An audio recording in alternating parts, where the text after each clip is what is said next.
We begin on the last day of 1991 as night was falling, and the city of New Orleans and its police force were preparing for a wild New Year's Eve celebration. This story is not a recreation. Okay, good evening. Let me tell you a little bit about New Year's Eve. It's important to the city that we as representatives of the city put our best foot forward and allow these people to have a good time. Many of the people you'll be dealing with will have been drinking. We all know what people's personalities are like when they're drinking. It oftentimes changes.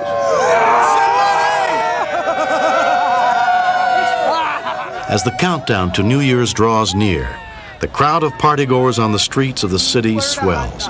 Now, what happened? This is my first time ever in New Orleans. I wanted a hot dog with everything on it except the hot sauce. I'm not kidding you. And he put hot sauce all over it. I'm like, listen, we can't eat hot. I did not want it. So he puts it down. And he's like, oh, and he grabs me, and then he grabs me, and then we get in this little thing. I'm walking by again. Hot dog guy hits me in the face as I'm walking by. I just don't understand why I got hit in the face by the hot dog guy, and nothing will happen.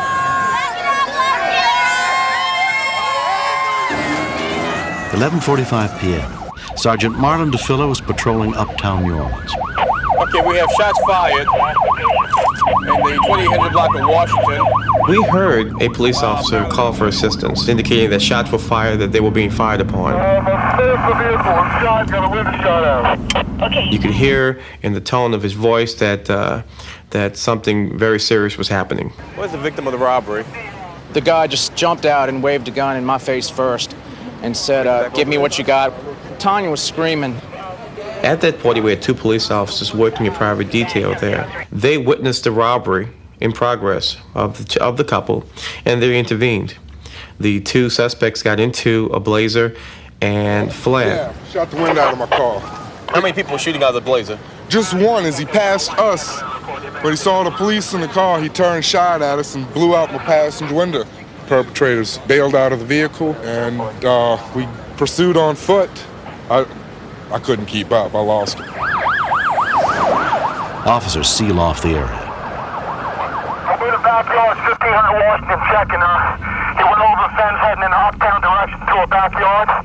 See, he might have made it out the block. Have them units extend the perimeter.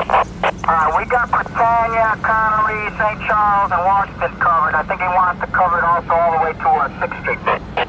Do you have a physical description on the suspect? 6'1", about 180 pounds, black jeans, black Raiders jacket. That's all I can tell you. Up here, right here. St. Charles and what? St. Charles is first, units on your way. Get my keys. Where he said St. Where is he? St. Charles first. Where's that?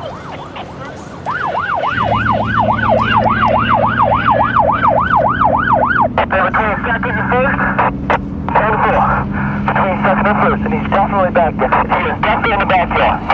Here's my location. He probably knows that neighborhood better than you, and you don't know what type of weapon this individual has. You may walk past him and he jump over a fence and shoot at you. I think he's in here somewhere. So he may still be armed, so we just, it's gonna be crazy tonight.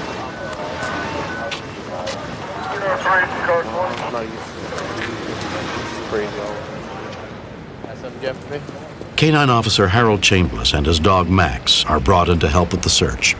As soon as those lights and siren goes on, he gets keyed up. He knows it's time to work. It's time to help Daddy find somebody.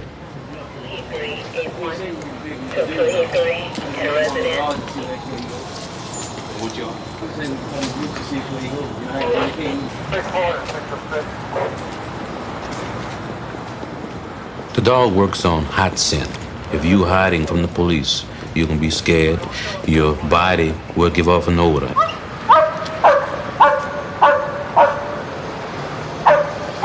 Max was giving me the signal that someone is either on the other side of his fence or someone on the other side of his house.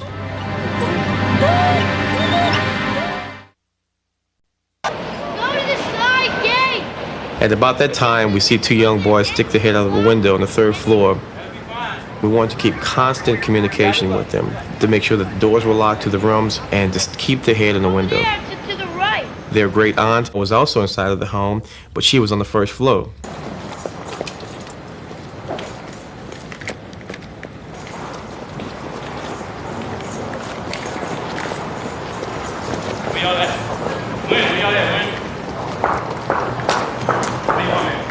Max began to pull.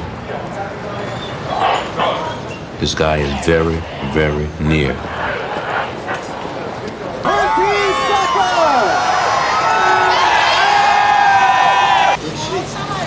Somebody just triggered my alarm and started getting my bedroom door. Someone's in the house? That's what she's saying. How do I get in your house? Somebody's right outside my door. Can you open your window? I can't. These are on electric thing. How do I get inside the house? 9, 8, 7, 6, 5, 4, 3, 2, 1.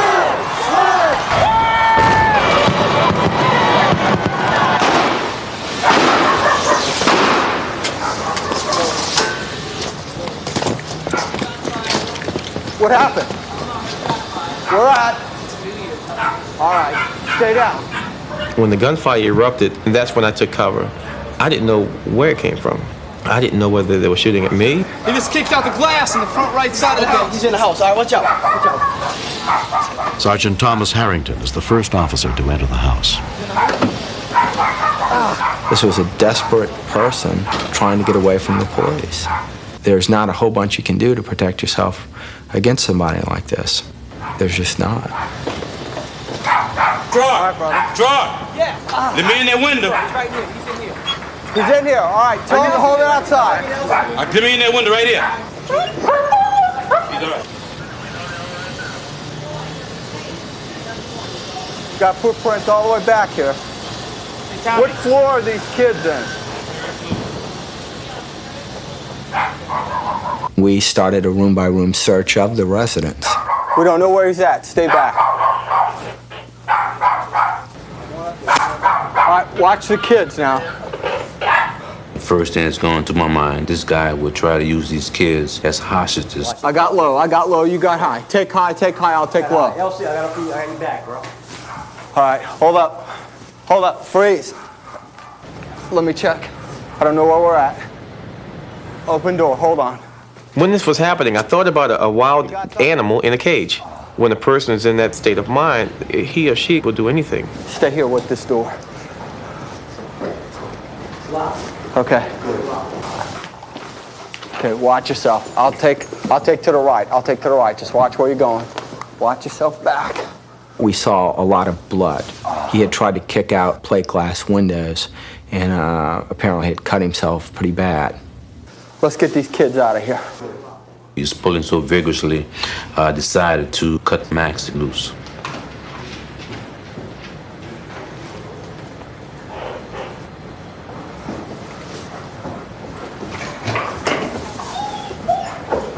Free! Get it! What's where the dog is? Let K9 get the dog, man. We don't want to get bit up. Oh, hate on me, man. Where's the basket? Let's get a car out front. Let's get him in right now. Straight to him up. We went straight up to the third. We followed the dog up to the third floor. And fortunately, the door was locked, so he couldn't make it into the children, and we got him. You okay? Yeah. The two young boys, Liam and Robert, and their great aunt, Virginia, are unharmed. Police told us to go, lock the door, and yell by the window, and just don't answer to anybody. We knew we were out here and we were going to make sure you guys were safe, so... We wouldn't let that happen to you. No, we wouldn't let anything happen to you. Of course we were scared. Yeah, we were afraid. We thought that he would come up and like break the door down and hold us up. I was just shocked that somebody had broken in this house. Sort of like a fortress right here. Pushing on the door right here? I mean, I had it locked. I always locked mine. And so I told him, no, I was not coming out. So I took out my electronic screen over there. I was very glad to see them. I'm glad it's all safe. Sound.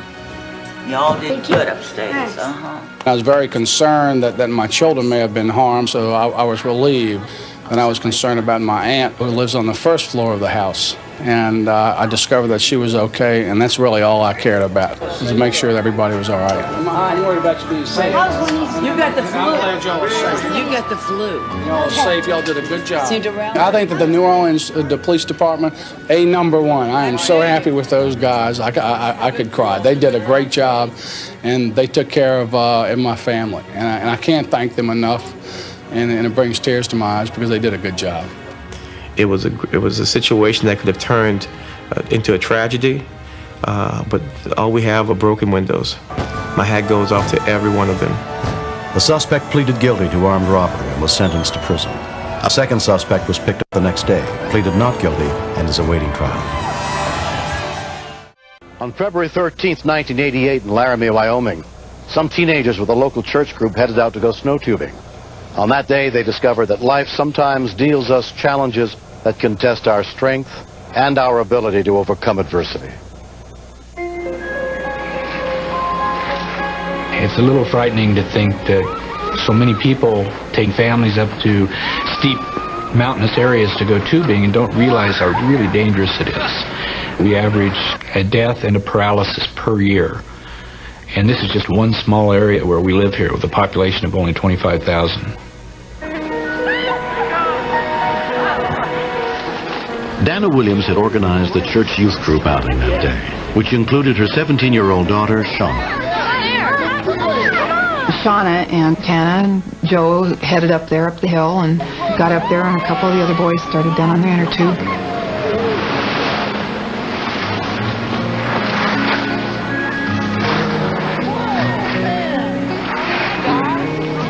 Shauna and Tana and Joe decided they'd move their inner tube over a little ways, so it looked like a more direct path down the hill.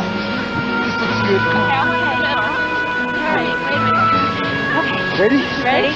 Okay, let's go. Shauna's best friend, Leah Meredith, was watching from nearby. There was no stopping that inner tube at all because it was going so fast. Oh my God, they're going so fast! Oh my God! Tana hit a tree with her face, so everyone ran down to see if she was all right, and there was just blood everywhere. She had some cuts on her face, but she wasn't hurt all that bad.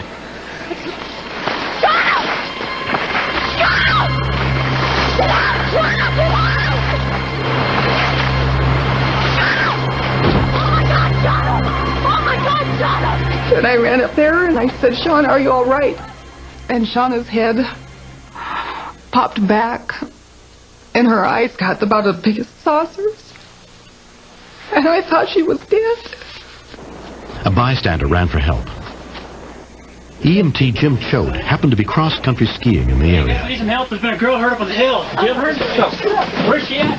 I didn't have any medical equipment at all, but by having the medical experience that I did, I thought I might be able to help. Once I realized that Tana was going to be okay, I ran down to Shauna because she still hadn't gotten up, and I had realized at that time that something was wrong.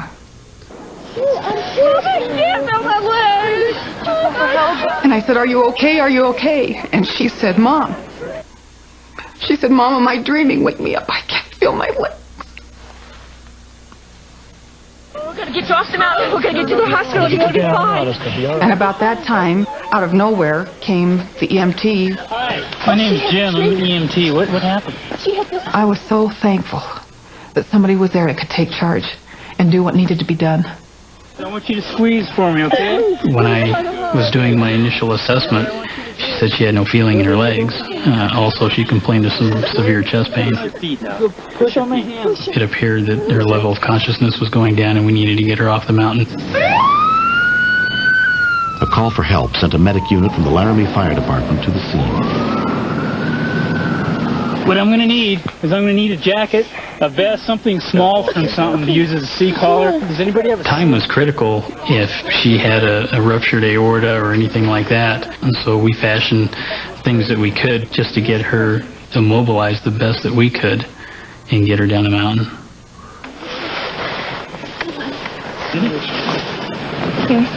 Hey, Sean, what we're doing is just belting you in to keep you from coming out, okay? 1, 2, 3, lift. They picked her up off the hill. She said, Mom, don't cry. Mom, please don't cry. And I said, Shauna, I won't cry if you don't cry. And we kind of made that pact, and so the two of us tried to just be as strong as we could. Shauna was rushed to Ivinson Memorial Hospital, where she was admitted under the care of ER physician Carrie Simon. Open again. She was brought in on a toboggan, is still immobilized. She was not moved or her position changed. And a portable x-ray machine was brought in, and we immediately took x-rays of her lateral spine from the neck clear down to the low back. Then ask Dr. Heracopoulos to bring him back, and we can go over the x-rays with him. Shauna's father, Richard, was notified of the accident and headed to the hospital, where his wife explained what had happened. Of course, I think like anybody in that situation has hope for the best. My initial reaction was maybe that she had a pinched nerve or something along those lines. Feel sharp to you at all? Okay, how about here? No? Does it start feeling up in here? Yeah. Right about here. Okay. From an examination of Shauna and her x-rays, orthopedic surgeon Dr. David Kiefer determined that her spinal cord had been severed. She was paralyzed from the chest down. Dr. Kiefer came into the room and asked us to come into the hallway, and he said, I would consider Shauna a paraplegic from this point forward, and this is what I'd do. And I just looked at him, and I thought, you can't be telling me this. You can't be telling me this about her. She likes to ski, and she likes to dance, and she likes to ride bikes. You can't tell this to me. Going through my mind was, well, this is where we're at. Now what do we have to do next? Where do we go from this point? Shauna was transferred to Craig Hospital in Denver to begin daily physical therapy to build up her strength and learn how to cope with her new limitations. The rehabilitation was probably the hardest thing that I'd ever had to go through in my whole life. Learning how to be 17 and knowing that this is probably how it's going to be the rest of your life. But I've learned that you have to be able to have strength in yourself and knowing that you can do whatever you want to do regardless of what the odds are against you. She was so strong. She was so strong.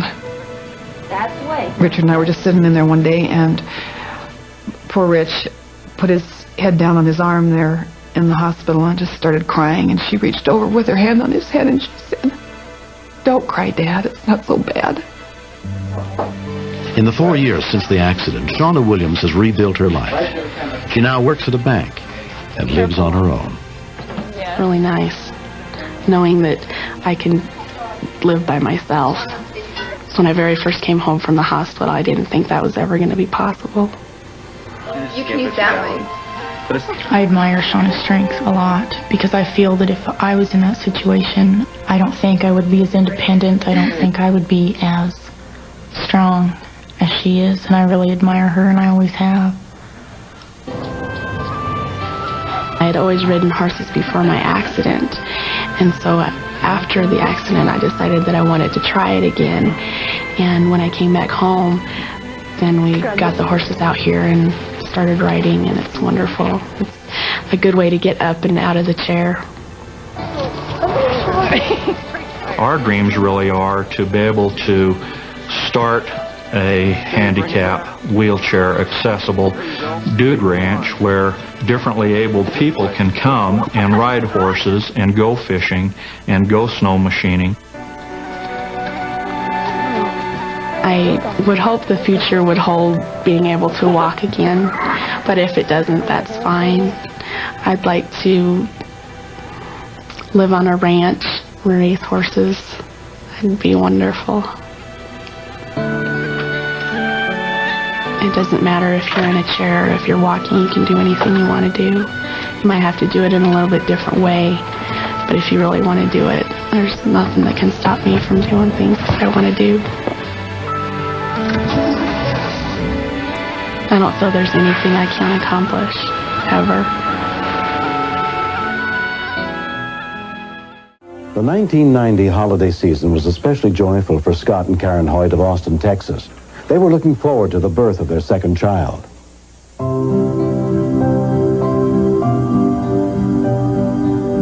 Scott had one last tour to make with his country western band before their baby was due.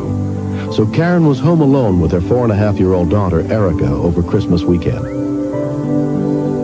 We were getting close. It was down near about the last month or so. And we went to the doctor, and everything seemed to be real fine. And it looked like if we could make it another couple of weeks, we were out of the woods. So I left town feeling pretty confident, not too worried about it. Left her, the phone numbers where I would be, the hotel and the clubs and stuff.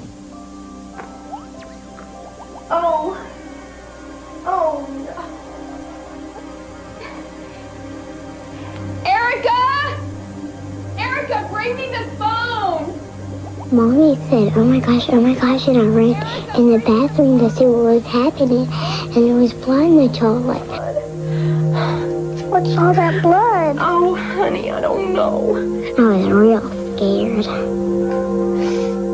We had some friends that said, well, look, we got a couple of people, the people across the street and a couple of Karen's friends. Here's my number. I'm always there. If something happens, call me. I'll come take you to the hospital.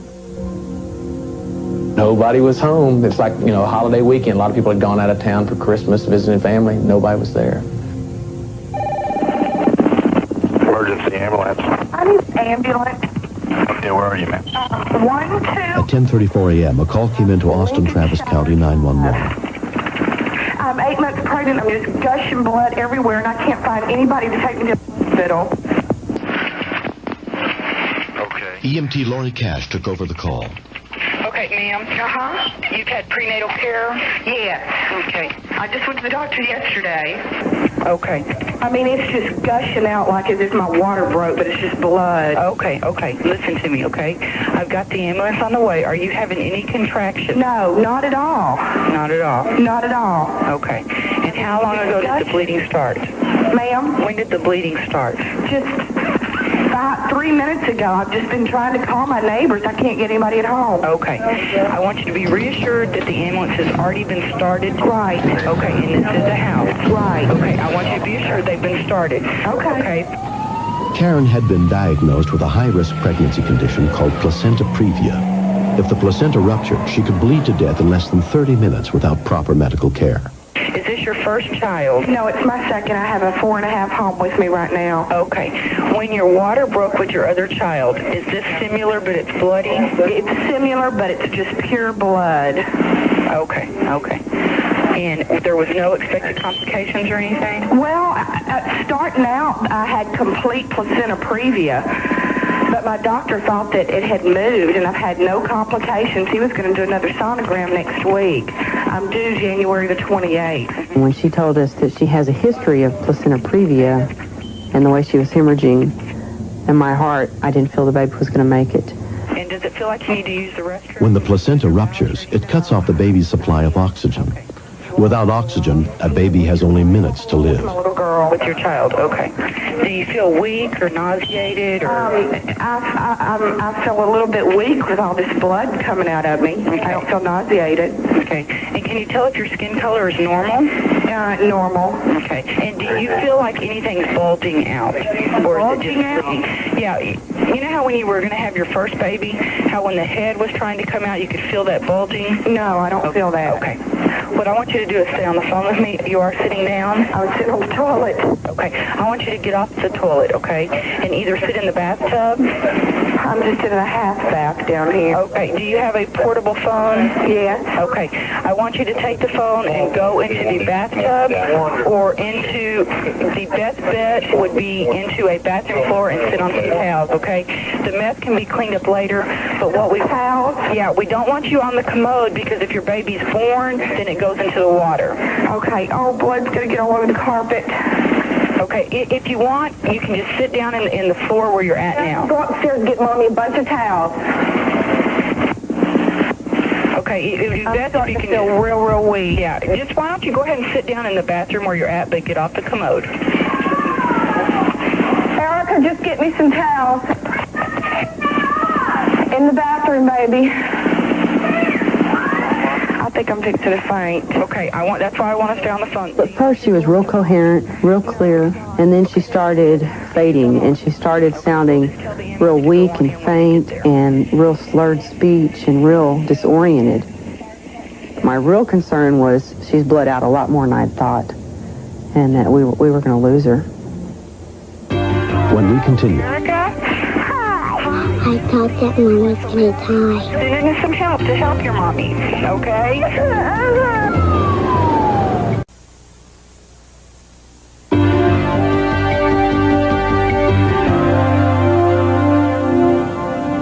Karen Hoyt was 8 months pregnant when she suddenly started hemorrhaging. While on the line with 911 dispatcher Lori Cash, Karen began losing consciousness. The only person home to help was her 4.5-year-old daughter, Erica. Does your little girl talk on the phone? Yeah. Okay. I want you to get her to sit by you. Okay? Sit by Mommy. Ma'am, are they going to be almost here? Yeah, they're responding, okay? And the fire department's responding too. Okay?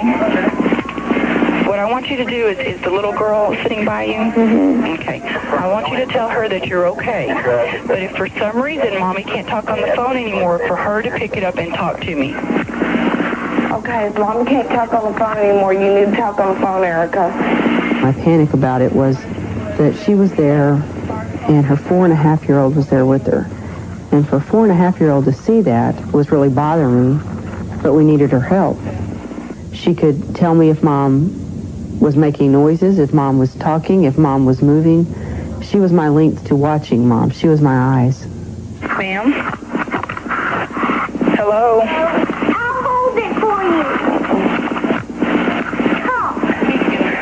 you. Are you okay? Yeah, just feel funny. Okay. Put your daughter on the phone and you lay down.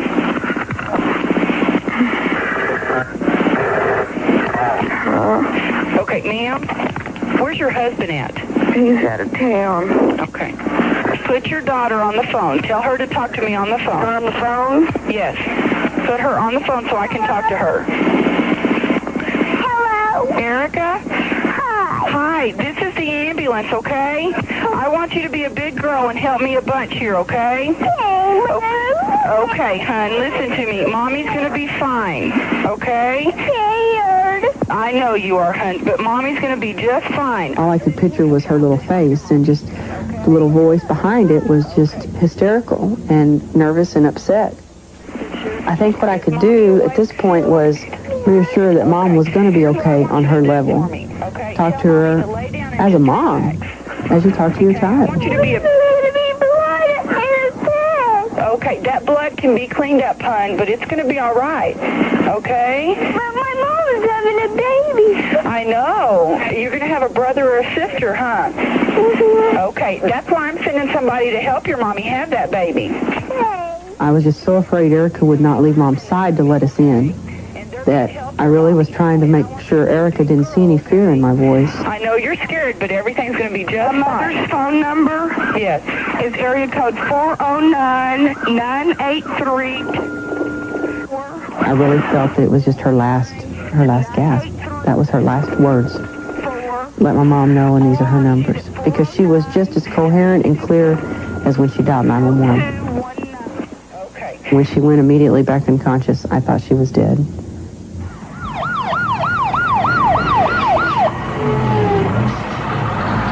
Within 8 minutes of the call, the first rescue workers arrived, including firefighter EMT Monty Strange. When we first pulled up on the scene, the daughter, the 4-year-old, was standing at the doorway with the door open for us. We walked into the house and Mrs. Hoyt was laying on the floor. In the hallway, there was quite a bit of blood.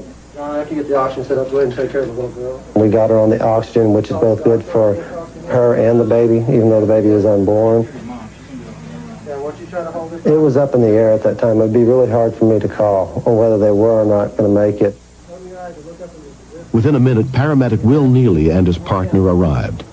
It was quite apparent to us as we walked in the door, seeing the amount of blood loss she had, that we need to start moving very quickly on this patient. Vicki, we're the Austin MS. We're going to take care of you. Not only the fact that there was a possibility of losing the child, but our concern was the fact that she's lost enough blood now that she could be seriously compromised. Another problem. Just turn your head a little bit here. Look that way. Have you felt the I baby thought move? that Mom was going to die. Okay. Karen was taken to Seton Medical Center. On the way, the hospital was alerted about her condition and that of her unborn baby. We have an ETA of about 5. Could you notify L&D? Okay, thanks. On duty in the delivery room was Nurse Tina Davis. We knew the woman was hemorrhaging, and she had had a previa. When a woman is hemorrhaging as much as she was, minutes count. You have to get the baby out as soon as possible. You don't have 5 minutes to prep the area properly. There we go. Dr. Nunley here. We having any pain? The only treatment for placenta previa in a situation where there's hemorrhage is immediate delivery. Obstetrician Patrick Nunnally prepared to do the C-section. Realizing that she was 5 weeks from full term, I knew that we had a very serious circumstance and that indeed it was a life-threatening situation both for Karen and her baby. Let's go. Let's go. We got this. Okay, now I'm going to let you breathe some oxygen here. This mask, okay? What I want you to do. She was extremely frightened, very pale, because she had lost so much blood, and looked very frightened for the baby. You're going to feel a little bit of pressure. She was looking into people's eyes for hope, and I think just a little support. Table down, please. Suction up. The baby was in a transverse position, which made the delivery difficult. We're going to find out here. Got pressure about that. Okay, here comes baby. 100 over 50. All right. Okay. Baby's out. Okay. 11:34. Clamp. Ready for some pit? Clamp. Yeah, run the pit. Okay. The baby was immediately examined by neonatologist James Cresswell. When she first was delivered, the initial heart rate was approximately 80 to 100. Usual heart rate is about 120 to 160, and she was very limp and not crying. A 0 APGAR score would be given if there was no sign of life, and a 10 APGAR score would be given if the transition was as good as it could be. Her APGAR score was 2. Immediately after beginning the bag and mask ventilation, the heart rate had begun to increase up to 100 to 120, and by 60 to 90 seconds, it was up into the normal range. By that point, we felt sure that she was going to recover.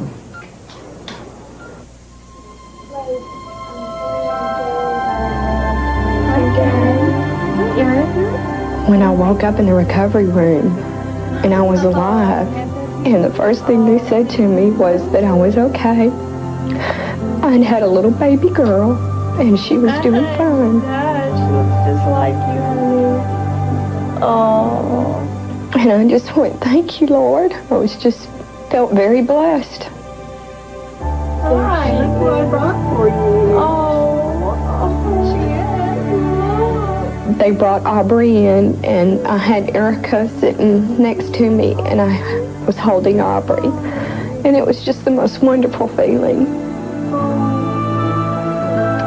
Give her a kiss. I love having a baby sister. I was real happy. She looks great.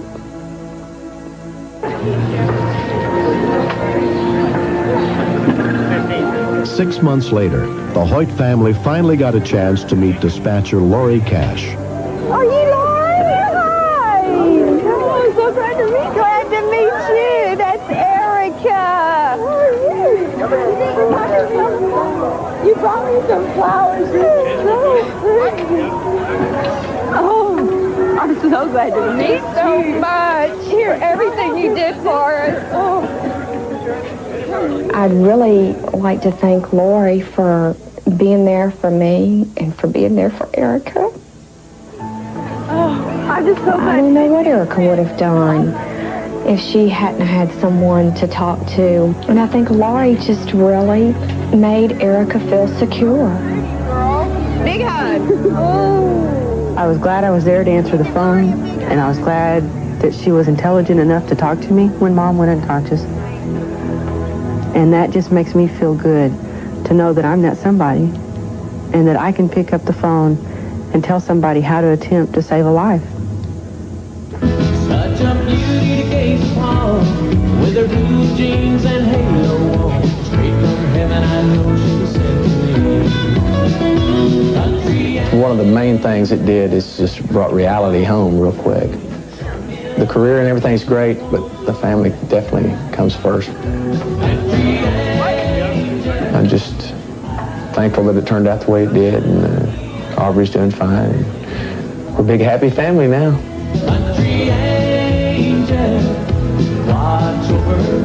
It really does feel more precious, the family time together. You know, there could have been a chance that Aubrey might not even be here today, or I wouldn't be here. And I think that's what the song is about. She was a walking miracle, and he thanks the Lord above.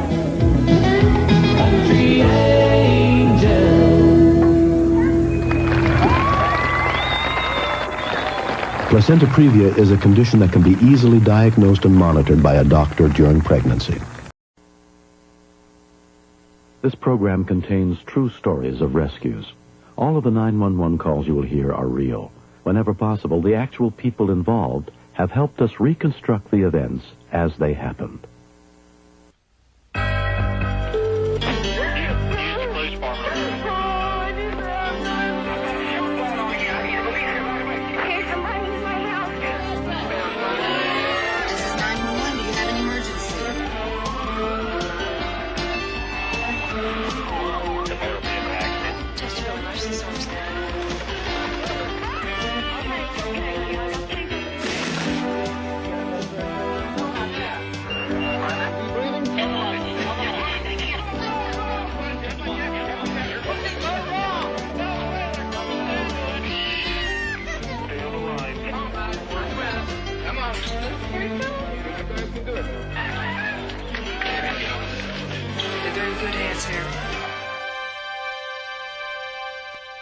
When our quiet world is suddenly shattered, we can only hope that we're prepared to respond quickly to the emergency.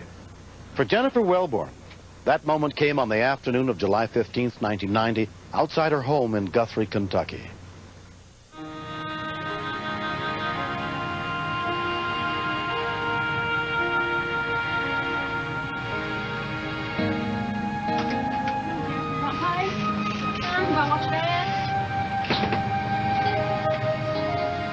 Jeff was going to work on his car, and Jessica was playing out in the yard beside him. Hi, Jesse, what are you doing? He was getting something out of the toolbox, and she was counting out the sockets. Thank you. She can't count right, so she was like saying 1, 2, 9, 8, you know, back and forth from the numbers, and he was counting with her.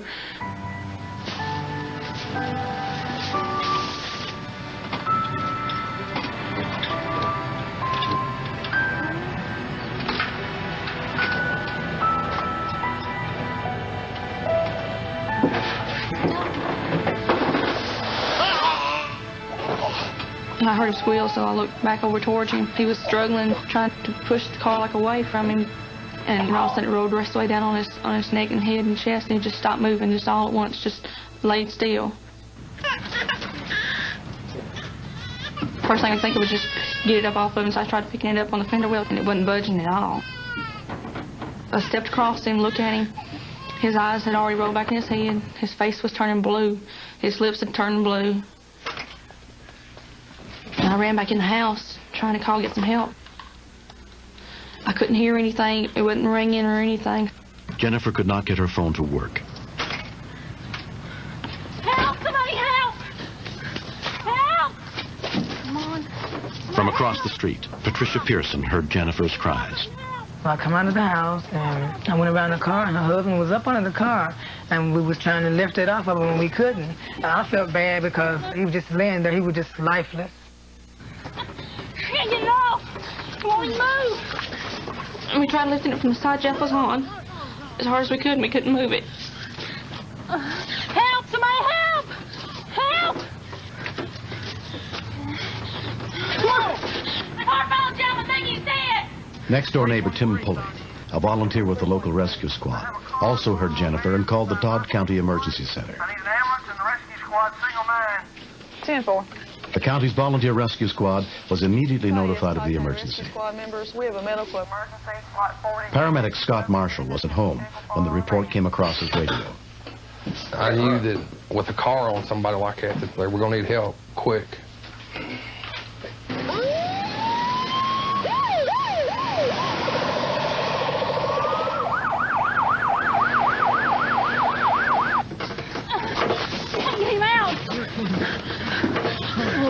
He had a pulse, but he wasn't breathing. And I thought his neck was broke, and with no movement, nothing. I thought, well, he's dead, there's nothing I can do for him. Tim said, I can't get it up. I said, we've got to do something. I can't leave him here. And Jessica just kept hollering for her daddy. Not working. You got to stop it. I went around the front of the car, and that's when I looked down up under the car and saw the jack. Oh, me. Pull! Harry! Pulling! No! Pull! Not like that! Keep pulling! Tim said, want me to try this? He just jacked it up. It wouldn't move. I said, it's not moving it. It's not moving it at all. No! Oh, girl, yeah. I jacked it up as far as it'd go, and about all it's done is jack the car up about 2 inches. I kept screaming, can you get him? Can you get him? Is he out? Can you get him now? And she kept saying, no, no, no. No, no, no! I just pulled as hard as I could trying to get him out, and I still can't get him out. It was just so tight. The way I looked, his neck wasn't even an inch thick. Anything? No. No, it's not moving. I reached up on the front fender, and I pulled down. Nothing. Now? No. Now? What I was trying to get here was a teeter-totter effect. A little bit more. Is it clear? Yeah. After 4 minutes, they were finally able to pull Jeff free. He wasn't breathing, and his face was just solid blue. Even his lips were blue. And I couldn't find a pulse in his neck or in his wrist, and I just thought he was dead. Come on, breathe, Jeff. Come on, breathe. Breathe. I knelt down in front of him, and I reached over and I grabbed his head and held it, because I just knew anything like that, he had to have something broke in his neck. Well, I can't make it without you. Come on, Jeff. Come on, breathe. And he just took 2 breaths of air by himself. Jeff, it's Sam. Can you hear me? I had worked in a hospital before, and I knew that he was going to go into shock.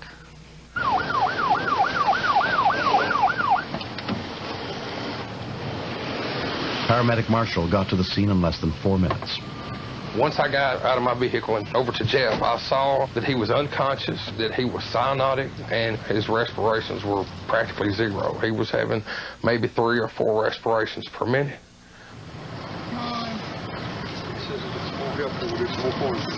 Breathe. He never did gain consciousness the whole time I seen him. He was just gurgling,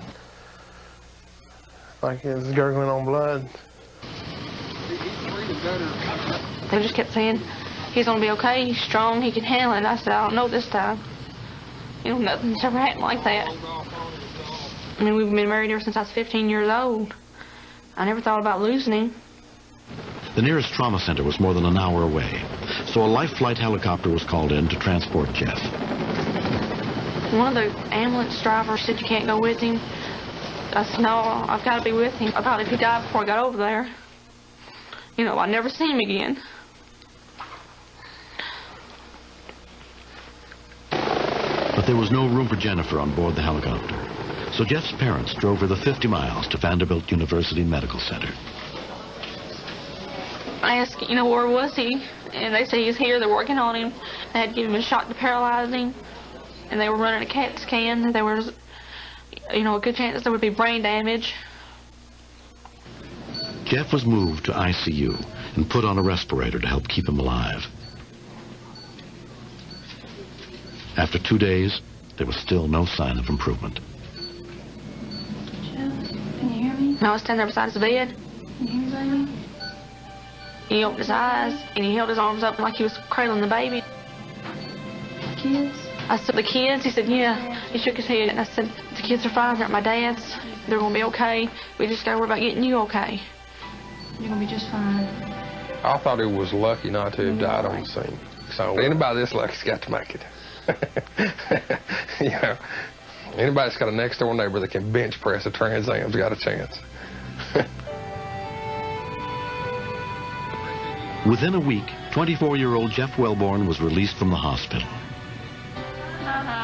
In the months after the accident, he and his wife Jennifer grew close to their neighbor and rescuer, Tim Pulley. If he hadn't been there, Jeff wouldn't be here today. The kids wouldn't have no daddy, and I wouldn't have no husband. What classroom would spelling bee? Yep. He's a great big guy, but he's got a great big heart, and he wouldn't even care enough to come out.